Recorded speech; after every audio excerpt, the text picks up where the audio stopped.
આ જ પુસ્તકની છેલ્લી કવિતા 100મી કવિતા છે. અને આ ખરેખર મને બહુ અલગ લાગી. મને એમ લાગે છે કે આ કવિતા કોઈ એક એવી જગ્યાએથી આવી છે જેના વિશે તમે અત્યાર સુધી ક્યારે વાત જ નથી કરી. માફ કરજો.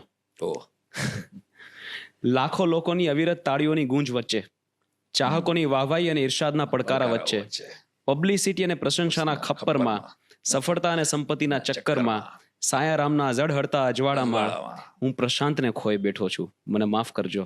અક્ષરની આંગળી ઉજાલી તમે મને ગોતી લેજો. શું છે આના ઇમોશન?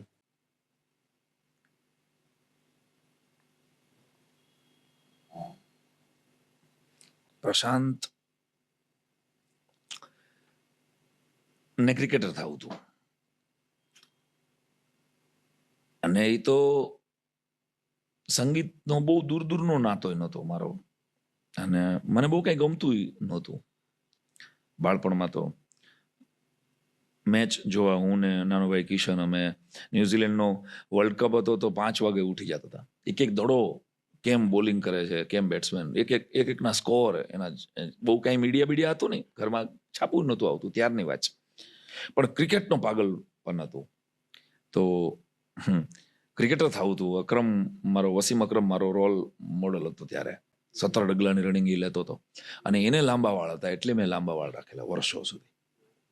તો મારે ક્રિકેટર બનવું હતું. અને પપ્પા ભજનીક વિષ્ણુપ્રસાદ દવે તરીકે, આકાશવાણીનું બહુ જૂનું નામ ત્યારથી. તો પપ્પા ત્યારે ભજનીક તરીકે પરફોર્મન્સ આપતા હતા, અને પપ્પાની એવી બહુ મજબૂત અને કડક લાગણી હતી કે કલાકારનો દીકરો કલાકાર જ થાય તો સારું. એમ તો તું એનકેશ કરી શકીશ, મેં જે વાવ્યું છે.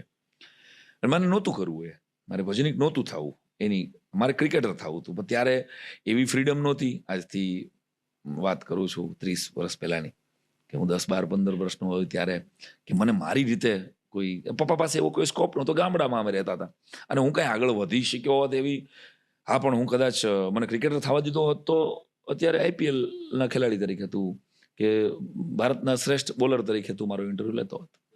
કારણ કે મને મારું બેસ્ટ આપવાની ઈચ્છા હતી. પછી મેં મારી જાતને ડાયવર્ટ કરી. એટલે પ્રશાંત ખોવાઈ ગયો.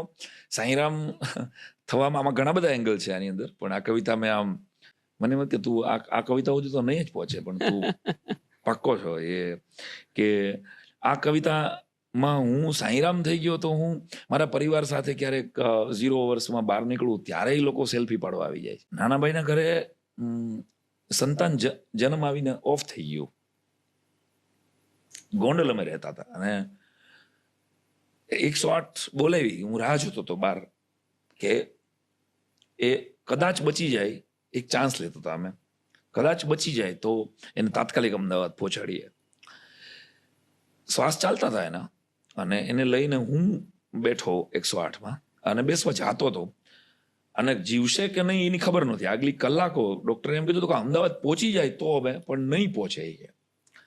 અને મારા હાથમાં એ આવ્યું, અને એ ઓફ થઈ ગયું. એ સમયે એક ચાહક આવીને હસતા હસતા કીધું કે સૈનાભાઈ સેલ્ફી પડાવી છે. અને મેં આંસુ લૂછી અને એની સાથે સેલ્ફી પડાવી. ત્યારે મારી બાજુમાં જે હતો એ બહુ ગુસ્સે થઈ ગયો. તને ખબર છે અત્યારે શું થયું છે? મેં કીધું એનો કાંઈ વાંક નથી, આ તો મારા ઘરની ઘટના છે. એ તો મારો ચાહક છે, એ તો બિચારો રોડ પર જોઈ ગયો મને. સાંઈરામ દવેને ચાહે છે. આ જ લોકોએ મને મોટો કર્યો છે, એને હક છે મારી કોઈ પણ પરિસ્થિતિમાં, મારા દુઃખમાં, મારી પાસે આવી અને પોતાની ઈચ્છા પૂરી કરવાની. મારો ચાહક છે, એનો મારી ચાહ ઉપર હક હોય. એને આવવું જોઈએ, એને નક્કી જઈ શકાય મારાથી. મારો ભગવાન છે મારો ચાહક. તો ત્યારે એમ થાય કે સાંઈરામ ન બન્યો તો હું મારી કેટલી બધી લાઈફ જીવી શક્યો હોત. એમ ભલે અત્યારે જે લોકોનું, મને કોઈ રંજ નથી, ક્રિકેટર ન થવાનો રંજ નથી. એ બધા એક સમય હતા, એ બધા નીકળી ગયા. કવિ બહુ, મારે અદ્ભુત કવિ થવું હતું, બહુ અદ્ભુત ગઝલ ગાતો હું. મને ગમતી, હવે ગામે નથી કીધું કોઈ દી ગઝલ ગાવાનું. તો મારા ગમતા વિષયો હતા એ બધા. ગઝલ ને સૂફી સાંભળતો હું, કવ્વાલી ગાતો હું. તો નુસરત ફતેહ અલી ખાનના 10મા ધોરણમાં હું સાંભળતો. તો એ બધું મારે કરવું હતું, એ ન કરી શક્યું. અને સાંઈરામ થઈ ગયા પછી તો હવે કરાય જ નહીં આ. તો એ ખોવાઈ ગયો. અને એ તો હવે કોઈને જડશે નહીં, કારણ કે મેં જ મને પટારામાં બંધ કરીને ચાવી દરિયામાં નાખી દીધી છે. હવે તો આવા કોઈ ઇન્ટરવ્યુમાં તારા જેવો કોઈ ગોતીને આવું કંઈક પૂછે ત્યારે હવે તો હું ભૂલી ગયો છું એ પ્રશાંત, કે જે મારા અમુક જૂના મિત્રો ઓળખે છે એ મને હજી પ્રશાંતના નામથી બોલાવે. તો એવા 8-10 મિત્રો જ છે મારી પાસે હવે ખાલી, કે જે મને પ્રશાંત ત્યાં કહીને બોલાવે. મજા આવે ત્યારે પ્રશાંત બહુ મજા, સૌથી વધારે મજા આવે. સાંઈરામભાઈ લોક સાહિત્યકાર, હાસ્ય કલાકાર, કવિ, લેખક સાંઈરામભાઈ, એ બધું ઠીક છે, એ તો બધું મારું એક વર્ક છે અને થોડું ઘણું મેં કંઈક કામ કરેલું છે. પણ એ પ્રશાંત તું ક્યાં છો એમ કરીને બાટલી ફૂટે એવી ગાળ દી હજી અને એવું જીલું અને અને અને આવી જ હોય રોજ રાત, કે એ ત્યારે એની હારે હું જે જીવી લઉં ને ત્યારે એમ થાય કે ના એ પ્રશાંત હજી જીવે છે. એટલે સાવ વયો નથી ગયો, સાવ મરી નથી ગયો એ પ્રશાંત, પણ એ અતીત છે હવે.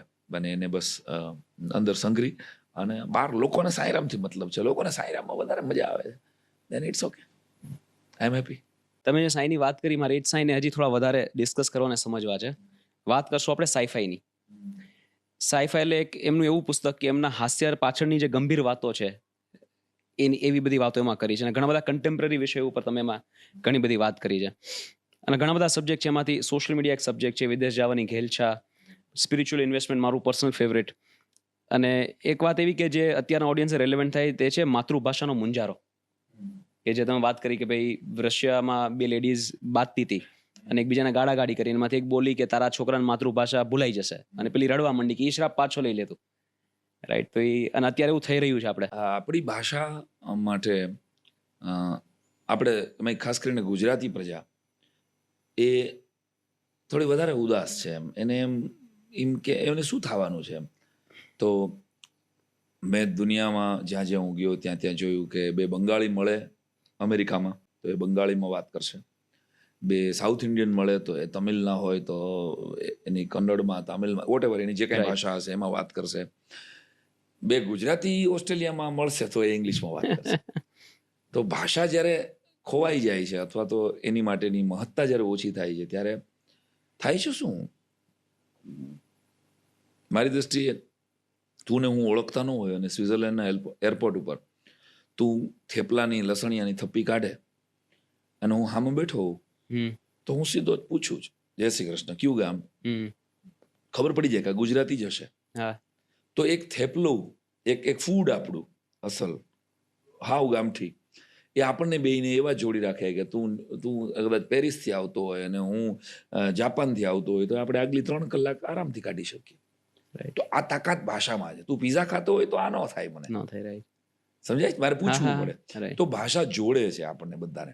તો માતૃભાષા સાથેની મારી નિસ્બત રહી છે ગુજરાતી કવિતાઓની, ગુજરાતી લોકસંગીતની, ગુજરાતી લોક સાહિત્યની.